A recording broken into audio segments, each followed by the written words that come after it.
வணக்கம். இந்த புத்தகவனம் சேனலுக்கு மறுபடியும் உங்கள் எல்லாரையும் வரவேற்கிறேன். நான் ஜெயந்த். கடந்த ஓரிரு மாதங்களில், அதாவது நடந்து முடிந்த சென்னை புத்தக கண்காட்சியிலும் மற்ற புத்தக கடைகளிலும் ஆன்லைன்லேயும் நான் வாங்கியிருக்கிற சில புத்தகங்களை பற்றி உங்கள் கூட பகிர்ந்துக்கணும் என்று ஆசைப்படுறேன். அவை என்னென்ன புக்ஸ்னு பார்த்துடலாம். முதல் புத்தகம் முத்துலிங்கம் அவர்கள் எழுதிய அங்கே இப்போ என்ன நேரம். அழுசி இதை பப்ளிஷ் பண்ணியிருக்காங்க. முத்துலிங்கம் அவர்கள் அவருடைய வாழ்க்கை அனுபவங்களை சுவாரஸ்யமான கட்டுரைகளாக இதில் பகிர்ந்திருக்காரு.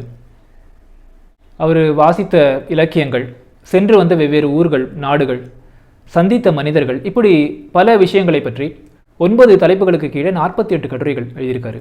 இந்த புத்தகத்தோடைய 2ஆம் தொகுதியை 0 டிகிரி பதிப்பகம் வெளியிட்டிருக்காங்க. நான் வாங்கியிருக்கிறது அதற்கு முன்பு வந்த தொகுதி. அடுத்தது ஒரு நாவல். ஸ்ரீனிவாச வைத்தியா அவர்கள் எழுதி மத்திய சாகித்ய அகாடமி விருது பெற்றிருக்கிற ஹல்ல பந்து ஹல்லா என்ற கன்னட நாவல் தமிழில் ஓடை என்ற பெயரில் கே நல்லதம்பி அவர்கள் மொழிபெயர்த்து சாகித்ய அகாடமி இதை வெளியிட்டிருக்காங்க. சிப்பாய் கழகத்தின் போது வட இந்தியாவிலிருந்து கர்நாடகா, அதாவது நார்த் கர்நாடகாவில் இருக்கிற ஒரு கிராமத்துக்கு வந்து தஞ்சை அடையும் ஒரு மனிதருடைய குடும்பத்தின் 3 தலைமுறைகளின் வழியாக இந்த கதை பயணிக்குது. இந்த காலகட்டத்தின் போது நடந்த சமூக அரசியல் மாற்றங்களை பற்றியும் இந்திய சுதந்திர போராட்டத்தை பற்றியும், இவை அந்த கிராமத்தில் வாழும் மனிதர்களுடைய வாழ்க்கையை எப்படியெல்லாம் மாற்றி அமைக்குது என்பதை பற்றி கூறும் நாவல் தான் ஓடை. அடுத்தது குடவாயில் பாலசுப்ரமணியம் அவர்களுடைய ராஜராஜேஸ்வரம்.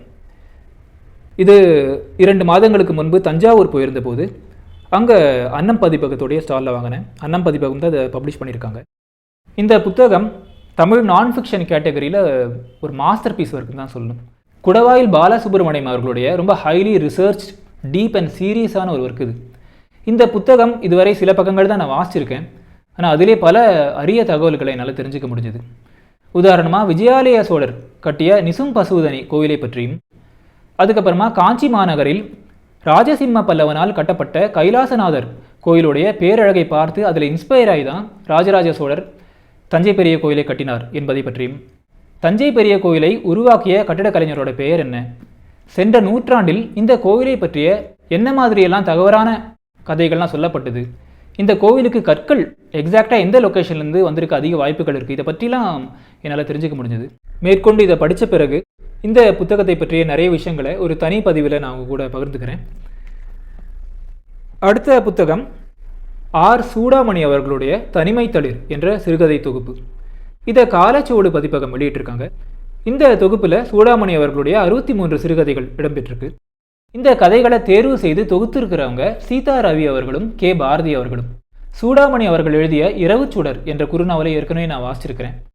என்னுடைய மனதிற்கு மிக மிக நெருக்கமான ஒரு படைப்பது. அதை வாசித்த பிறகு தனிமை தளிர் என்ற இந்த முழு சிறுகதை தொகுப்பையும் வாங்கணும் அப்படிங்கிற ஒரு பெரிய ஆர்வம் எனக்கு ஏற்பட்டது. இந்த முறை புக் ஃபேரில் நான் இதை வாங்கினேன். இது கண்மணி குணசேகரன் அவர்களுடைய பூரணி பொற்கலை என்ற சிறுகதை தொகுப்பு. இதை தமிழினி பதிப்பகம் வெளியிட்டிருக்காங்க. இதில் மொத்தமாக 12 சிறுகதைகள் அடங்கியிருக்கு. நாட்டார் தெய்வங்கள், அதாவது ஐயனார், அவருடைய மனைவிகள் பூரணி, பொற்கலை, அவருடைய குதிரை, மற்ற சிறு தெய்வங்கள், இவர்களை கதை மாந்தர்களாக வைத்து எழுதப்பட்டிருக்கிற சிறுகதை தொகுப்பு தான் பூரணி பொற்கலை. நாட்டார் தெய்வங்களை மனிதர்கள்கிட்டிருந்து ரொம்ப தள்ளி வைத்து மிகப்பெரிய அற்புதங்களை மட்டுமே நிகழ்த்தக்கூடிய துயரங்களற்ற தெய்வங்களாக அவர்களை சித்தரிக்காம நம்மால் எளிதாக ரிலேட் பண்ணிக்கக்கூடிய கதாபாத்திரங்களாக கண்மணி குணசேகரன் அவர்கள் இதில் படித்திருக்கிறதா ஒரு விமர்சனம் நான் படித்தேன். அது எனக்கு இந்த புத்தகத்தை வாங்கணும் அப்படிங்கிற ஒரு பெரிய ஆர்வத்தை ஏற்படுத்துச்சு. அடுத்தது ஒரு நாவல். கோபாலகிருஷ்ணன் அவர்கள் எழுதிய அம்மன் நெசவு. இதை தமிழினி பதிப்பகம் வெளியிட்டிருக்காங்க. கொங்கு மண்டலத்தில் உள்ள உமையஞ்செட்டிப்பாளையம் என்ற ஊரில் வாழ்ந்து வரும் தேவாங்க செட்டியார் சமூகத்தினர் நெசவு தொழிலை தங்களுடைய குலத்தொழிலாக செய்து வராங்க. சௌடேஸ்வரி அம்மனை குலதெய்வமாக வழிபட்டு வருபவர்கள். இந்த சமூகத்தினரை மையமாக கொண்டு எழுதப்பட்டிருக்கிற கதை தான் அம்மன் நெசவு. அடுத்த புத்தகம் ஜெயமோகன் அவர்களுடைய மண் என்ற சிறுகதை தொகுப்பு. இந்த புத்தகத்துடைய முதல் எடிஷனை அன்னம் பதிப்பகம் 1995ஆம் ஆண்டு வெளியிட்டிருக்காங்க. விஷ்ணுபுரம் பப்ளிகேஷன்ஸோடைய முதல் பதிப்பு 2023 வெளியே இருக்குது. இந்த தொகுப்பில் குறிப்பாக மண் என்ற சிறுகதையை பல வருடங்களுக்கு முன்பு ஒரு நூலகத்தில் நான் படிச்சிருக்கேன். ஒரு ட்ரூலி மெஸ்மரைசிங்கான ஒர்க்குன்னு தான் சொல்லணும். ஜெயமோகன் அவர்களுடைய மிகச்சிறந்த சிறுகதைகளில் ஒன்று. ஆனால் அதற்கப்புறமா பல கடைகளில் தேடியும் இந்த தொகுப்பு எனக்கு கிடைக்கல.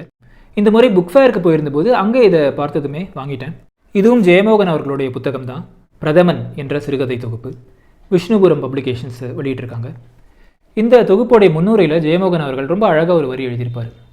ஐனி புலிக்கறி போல எந்த விதமான பெருமைகளும் தனித்தன்மைகளும் இல்லாத சாதாரண மனிதர்களின் சாதாரண தருணங்களின் இனிமையை பேசுவதால் இந்த சிறுகதைகள் தனக்கு மிக அணுக்கமானவை என்று சொல்லியிருக்காரு. நீண்ட நாட்களாக வாங்கணும்னு நினச்சிட்டு இருந்த ஒரு தொகுப்பு இது. இந்த புத்தகம் லதா அவர்கள் எழுதியிருக்கிற மந்தை மாதர்கள் என்ற கட்டுரை தொகுப்பு. இதை நோராப் இம்ப்ரிண்ட்ஸ் வெளியிட்டிருக்காங்க. லதா அவர்களுடைய கழிவறை இருக்கை புத்தகத்தையும் அவங்க தான் பப்ளிஷ் பண்ணியிருந்தாங்க. கழிவறை இருக்கை நான் ஏற்கனவே படிச்சிருக்கேன். ரொம்ப ஒரு ஹானஸ்ட் அண்ட் பிரேவான ஒர்க்காக எனக்கு பட்டது. இந்த கட்டுரை தொகுப்புலையும் மிக முக்கியமான ஒரு இஷ்யூவை பற்றி தான் அவங்க பேசியிருக்காங்க.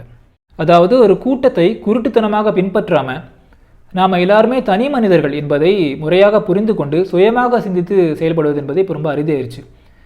ஒரிஜினலாக நமக்கு நாமே நேர்மையாக இருந்து நம்முடைய பாதைகளை நாமே தேர்ந்தெடுக்கும்போது இந்த சமூகம் என்ற அமைப்பு எங்கே நம்மளை ஒதுக்கி வச்சுருவாங்களோ, இந்த மெஜாரிட்டி என்ற குரூப் நம்மளை தள்ளி வச்சுருவாங்களோ, இந்த 4 பேர் என்ன நினைப்பாங்களோ, இந்த மாதிரியான வேடிக்கையான கேள்விகளை தங்களுக்குள்ளே கேட்டுக்கிட்டு சுயமாக சிந்திக்கிற குணமே இல்லாமல் போய் மந்தைகளோடு மந்தைகளாக பல மனிதர்கள் பிணங்களாக வாழ்ந்துட்டுருக்காங்க என்பதை பற்றி கூறும் புத்தகம் தான் மந்தை மாதர்கள்.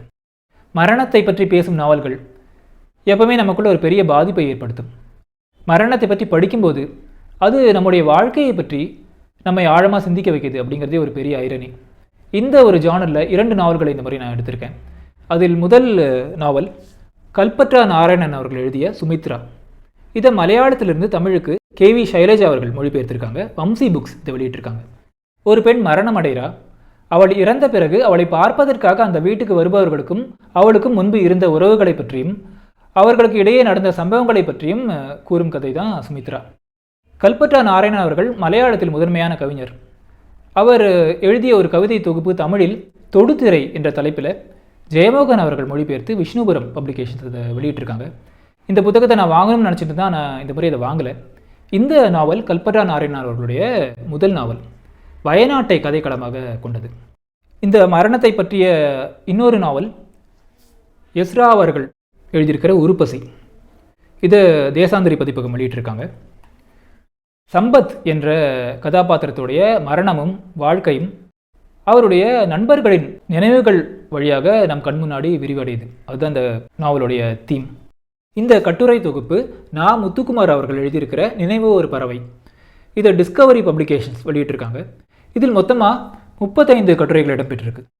நான் முத்துக்குமார் அவர்கள் தன்னுடைய வாழ்க்கையில் சந்தித்த மனிதர்களை பற்றியும் அவர்களோடு தனக்கு ஏற்பட்ட அனுபவங்கள், மறக்க முடியாத நினைவுகள், இதை பற்றிலாம் ரொம்ப பொய்டிக்காகவும் மனதை தொடும் விதத்திலையும் எழுதியிருக்காரு.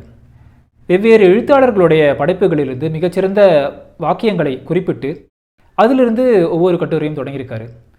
கடந்த கால நினைவுகள், நாஸ்டால்ஜியா, இது எனக்கு ரொம்ப பிடித்த ஜானர் என்பதால் இந்த புத்தகத்தை நான் எடுத்தேன். KR மீரா அவர்களுடைய 2 புக்ஸ் இந்த முறை புக் ஃபேரில் எடுத்திருக்கேன். ஒன்று சூர்பனகை என்ற சிறுகதை தொகுப்பு. இதை மலையாளத்திலிருந்து தமிழுக்கு KV சைலஜா அவர்கள் மொழிபெயர்த்திருக்காங்க. இதில் மொத்தமாக 8 சிறுகதைகள் இடம்பெற்றிருக்கு. இன்னொன்று தேவதையின் மச்சங்கள் கருநீலம் என்ற 2 குறுநாவல்கள் அடங்கிய தொகுப்பு. இதை தமிழுக்கு மோ செந்தில்குமார் அவர்கள் மொழிபெயர்த்திருக்காரு. எதிர் வெளியீடு இதை வெளியிட்டிருக்காங்க. KR மீரா அவர்களுடைய புத்தகங்களை இதற்கு முன்பு நான் வாசித்தது கிடையாது. நவீன மலையாள இலக்கிய உலகில் மிகப்பெரிய அதிர்வுகளை ஏற்படுத்தியவர் என்று சூர்பனகை புத்தகத்தில் இவங்களை பற்றி குறிப்பிடப்பட்டிருக்கு. KR மீரா அவர்களுடைய ரைட்டிங் ஸ்டைல் எப்படி இருக்கும் என்று தெரிஞ்சுக்கிறதுல ஒரு கியூரியாசிட்டி இருந்ததால் இந்த 2 புத்தகங்களை நான் புக் ஃபேரில் வாங்கினேன். அடுத்தது நீல பத்மநாபன் அவர்கள் எழுதியிருக்கிற இலையுதிர் காலம் என்ற நாவல். இதை வானதி பதிப்பகம் வெளியிட்டிருக்காங்க. 2007ஆம் ஆண்டு தமிழ் நூல்களுக்கான சாகித்ய அகாடமி விருதை இந்த நாவல் பெற்றிருக்கு. முதியோர் இல்லங்களில் வாழும் வயதானவர்களை மையமாக கொண்டு இந்த கதையை அவர் எழுதியிருக்கார். நீல பத்மநாபன் அவர்கள் எழுதியிருக்கிற தலைமுறைகள் நாவல் ஏற்கனவே நான் படிச்சிருக்கேன். மிகச்சிறந்த ஒரு இலக்கிய படைப்பு. அதுவே ஒரு முக்கியமான காரணம் இந்த புத்தகத்தை நான் வாங்கியிருக்கிறதுக்கு. அடுத்த புத்தகம் வாசந்தி அவர்கள் எழுதியிருக்கிற தலைமறைவான படைப்பாளி, உலகை அதிர வைத்த படைப்புகள் என்ற கட்டுரை தொகுப்பு. இதை காலச்சுவடு பதிப்பகம் வெளியிட்டிருக்காங்க. உலக இலக்கியங்களில் லிட்டரரி வேல்யூக்காக மட்டும் இல்லாமல் சர்ச்சைகளுக்காகவும் பெயர் போன பல புகழ்பெற்ற படைப்புகளை பற்றி இதில் வாசந்தி அவர்கள் விரிவான கட்டுரைகள் எழுதியிருக்காங்க. உதாரணமாக பிரான்ஸ் காஃப்கா எழுதிய த மெட்டமார்ஃபோசிஸ், கேட் ஷாப்பினுடைய த அவேக்கனிங், விளாடிமிர் நோபோகோ எழுதிய லோலிட்டா, இப்படி பல படைப்புகளை பற்றிய எசேஸ் இதில் இடம்பெற்றிருக்கு. இந்த கிளாசிக்ஸை ஏற்கனவே படிச்சிருக்கிறவங்களுக்கு இந்த கட்டுரைகள் வாசிக்கும் போது ஒரு விதமான அனுபவம் உண்டாகும். அந்த புத்தகங்களை வாசிக்காதவங்களுக்கு இந்த எஸ்ஏஸ் படிக்கும்போது முற்றிலுமாக வேறு விதமான ஒரு எக்ஸ்பீரியன்ஸ் கிடைக்குது. இனியும் நான் வாசிக்கணும்னு விருப்பப்படுற ஒரு லாங் லிஸ்ட் ஆஃப் புக்ஸ் இருக்குது. ஆனால் ஒரே நேரத்தில் எல்லாமே வாங்கி குவிக்க வேண்டாம், பேட்சாக வாங்கிக்கலாம் அப்படிங்கிற ஒரு தாட் இருந்ததால் அதிகமாக புத்தகங்கள் வாங்கலை. இந்த புக்ஸை பற்றி என்னுடைய விரிவான வாசிப்பு அனுபவங்களை வரும் நாட்களில் நான் உங்கள் கூட பகிர்ந்துக்கிறேன். மறுபடியும் அடுத்த காணொலியில் ஒரு சிறந்த இலக்கிய படைப்போடு நான் உங்களை சந்திக்கிறேன். நன்றி.